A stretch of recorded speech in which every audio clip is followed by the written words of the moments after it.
भक्त की दृष्टि में कोई भी दुख ऐसा नहीं जो सह करके अपने आराध्य देव को न प्राप्त करे।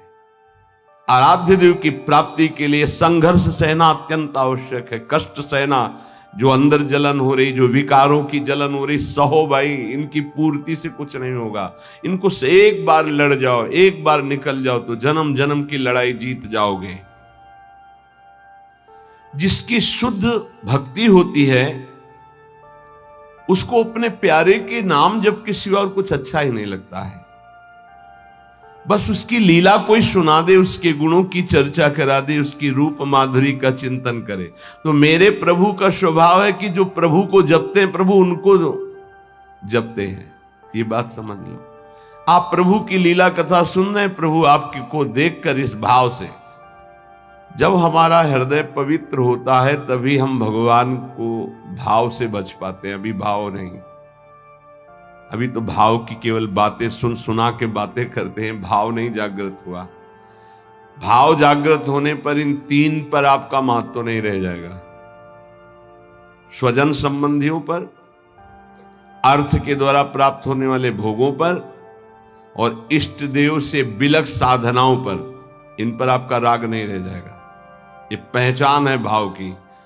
आराध्य देव पर ही केवल, जैसे गोस्वामी जी कहते, बने तो रघुबर ते बने, बिगड़े तो भरपूर, तुलसी औरन ते बने, ताबनिबे पे धूर। जब तक नाशवान पदार्थों में महत्व रहेगा, ये जो श्लोक है कि जिस प्रकार से भक्त मेरी शरण में आता है, मेरा भजन करता, मैं वैसे ही उसका भजन करता हूं। नाशवान पदार्थों का महत्व देने से हमारा मन अपवित्र हो जाता है। नाशवान पदार्थों के भोगने से हमारी इंद्रियां और तन अपवित्र हो जाता है, हमारे कर्म अपवित्र हो जाते हैं। तो जन्म निश्चित हो गया अगला। और जब हम भगवान की शरण में आते हैं, भगवत नाम जप करते हैं, भगवत शरणागत होते हैं, भगवत भक्तों का संग करते हैं, तो सारी मलिनता नष्ट हो जाती है। तन की, मन की, स्वभाव की सब मलिनता नष्ट हो जाती है। इस बात को समझिए। शरीर, इंद्रियां, मन, बुद्धि, पद, योग्यता, अधिकार, धन, जमीन, जितनी भी ये सब हैं, इनमें रुचि, आसक्ति, ये तुम्हारे मन को पवित्र कर देगी, तन को अपवित्र कर देगी, स्वभाव को अपवित्र कर देगी। अगर इन्हीं सभी को प्रभु को समर्पित करके कर्तव्य कर्म का पालन करते हुए नाम जप करोगे तो सब कुछ पवित्र हो जाएगा। जैसे जड़ मिठाई कभी ऐसे लगाने वाली नहीं होती, लेकिन जब प्रभु को अर्पित करते हैं तो प्रसाद हो जाती है। मांग करके किनका मिलता है तो बड़ा आनंद का अनुभव होता है, मेरे प्रभु का प्रसाद है। ऐसे ही शरीर, इंद्रिया, मन, बुद्धि, पद, योग्यता, अधिकार, धन, जमीन, जो कुछ भी है उसे प्रभु को अर्पित करके अपने कर्तव्य का पालन करते हुए जो नाम जप करता है, उसका तन पवित्र, उसका मन पवित्र, उसका स्वभाव पवित्र, उसकी सब वस्तुएं पवित्र हो जाती है। अब तो वैसी निष्ठा नहीं दिखाई दे रही है, होगी किसी के अंदर। पहले महापुरुषों में देखा, जैसे श्री चतुर्भुजदास जी महाराज जो सेवक जी के मित्र थे, अगर जिस गांव में गए वहां अगर वैष्णव नहीं है, कंठी तिलकधारी, तो उस गांव के कुएं का पानी भी नहीं पिएंगे, ऐसी निष्ठा रखते थे। यहां एक भी वैष्णव नगर में नहीं थे। नगर क्या है, ये भूतों का डेरा है। फिर जहां भगवान का भक्त नहीं, भगवान का भजन नहीं, नाम कीर्तन नहीं, उस नगर का पानी नहीं पीते थे। ये उनके चरित्र में आया है। बहुत पवित्रता का निर्वाह महापुरुष जन भजन के लिए करते थे। गले में कंठी नहीं, मस्तक पे तिलक नहीं, तो हाथ से पानी पीने की रुचि नहीं। ऐसी निष्ठा में ही तो सब। इसी निष्ठा का प्रभाव दैवी शक्ति को भी परास्त कर दिया। एक दिन एक नगर से निकल रहे थे तो देखा एक आदमी चिल्ला रहा था, रो रहा था, उसके हाथ पीछे बंधे हुए थे और बड़ा ढोल नगाड़ा बज रहा था, उसको घसीटते हुए ले जा रहे थे। चतुर्भुज दास जी मंडली के सहित मुरली मनोहर अपने ठाकुर को लेकर मुरलीधर को वो विचरण करते थे। तो उन्होंने लोगों से पूछा, ये आदमी इतना त्राहिमाम बोल रहा है, इसका कोई साथ क्यों नहीं दे रहा है, इसको क्या? तो बोले ये देवी के बलि चढ़ाने के लिए ले जाया। देवी की बलि? कहाँ है मंदिर? गांव के बाहर है। वाघ पहले उसको रुकवा दिया, इतना भजन का तेज था, रुकवा दिया और दरवाजे पे गए और कहा कि तुम मां हो? कैसी मां हो जो तुम अपने बच्चों की हत्या करवाकर मुस्कुराना सीखती हो? तुम मां हो, इसका मतलब है तुम्हारे अंदर ममत्व नष्ट हो चुका है। चाहे कोई भी सृष्टि का जीव हो, वो तुम्हारा बेटा होता है। कुपुत्रो जायते क्वचित कुमाता न भवति। ये कैसा न्याय है आपका कि आपके सामने एक आपके बेटे को बंदी बनाकर बलि दिया जा रहा हो, आप प्रसन्न मुद्रा में हो। वहां के पुजारी ने कहा, आप अंदर नहीं घुस सकते। बोले ये अंदर नहीं रह सकते। अब ठाकुर जी को साथ लेके तो देवी जी बाहर निकल आए, ठाकुर जी को सिंहासन पे विराजमान किया।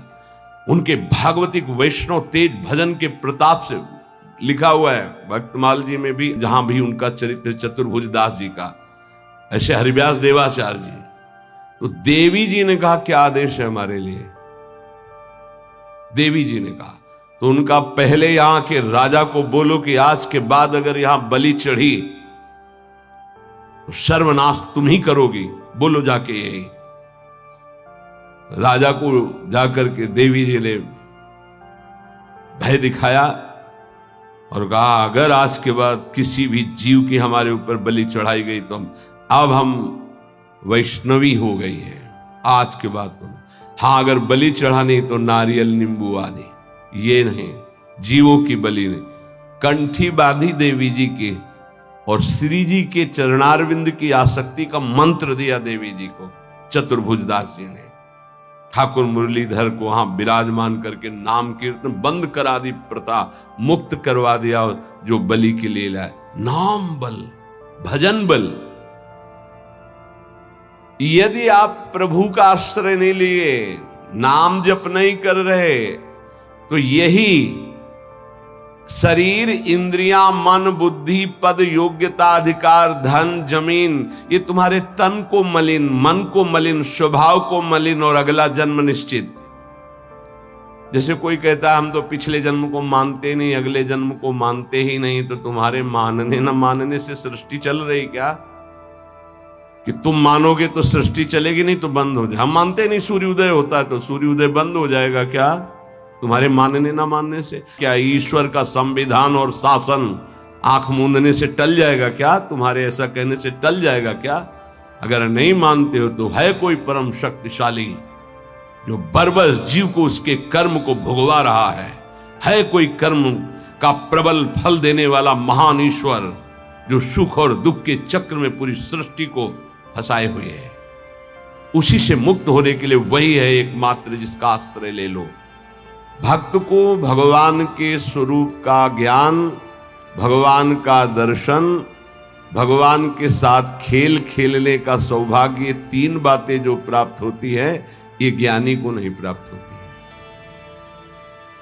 भगवान के प्रेम स्वरूप, भगवान का दर्शन, संभाषण और भगवान के साथ खेलना, ये नहीं। ये बड़ी दुर्लभ बात भक्ति से प्राप्त होती, इसलिए सर्वोपरि भक्ति। जो भगवत परायण भक्त है उसमें शरीर और संसार की आसक्ति नहीं रहती। देख लो, शरीर और संसार की आसक्ति नहीं रहती। इस भगवत परायणता के लिए हठ पूर्वक बहुत नाम जपा जाए तब ये जागृत होती भगवत परायणता। हठ पूर्वक शब्द आया है। हठ पूर्वक हमको नाम जप करना बहुत कठिन है। नाम जप करना, बातें बना लेना अलग बात है, नाम जप करना बहुत कठिन है। अगर नाम जप हठ पूर्वक करोगे तो संसार शरीर की आसक्ति नष्ट हो जाएगी, भगवत परायण हो जाओगे, भगवान के तत्व का ज्ञान हो जाएगा, भगवान से प्रेम हो जाएगा, भगवान का साक्षात्कार हो जाएगा, भगवान से वार्ता होगी, भगवान के साथ खेलोगे। जब भगवत परायणता जागृत होती है तो कुत्ता, गधा, चांडाल, जहां दृष्टि जाती है वहां श्री कृष्ण दिखाई देते हैं। विद्या विनय संपन्ने ब्राह्मणे गविहस्तनी स्वनी च सुपाके चा पंडिता समदर्शिना, ये तत्वबोध हो जाता है भक्त को, क्योंकि उसकी दृष्टि भगवत स्वरूप हो गई तो पूरी सृष्टि भगवत स्वरूप हो गई। किसकी? जो हठ पूर्वक नाम जप करता है। हठ पूर्वक मतलब स्वाद नहीं मिल रहा, कोई रुचि नहीं, पर गुरुदेव ने कहा इसलिए मुझे जप करना ही है। जब बिना किसी प्रयास के भगवत स्मरण चलने लगे, बिना कोई अटकल लगाए कि अरे सब में भगवान है और भगवान दिखने लगे, तो समझ लेना चाहिए कि अब हमारा कार्य पूरा हो गया है।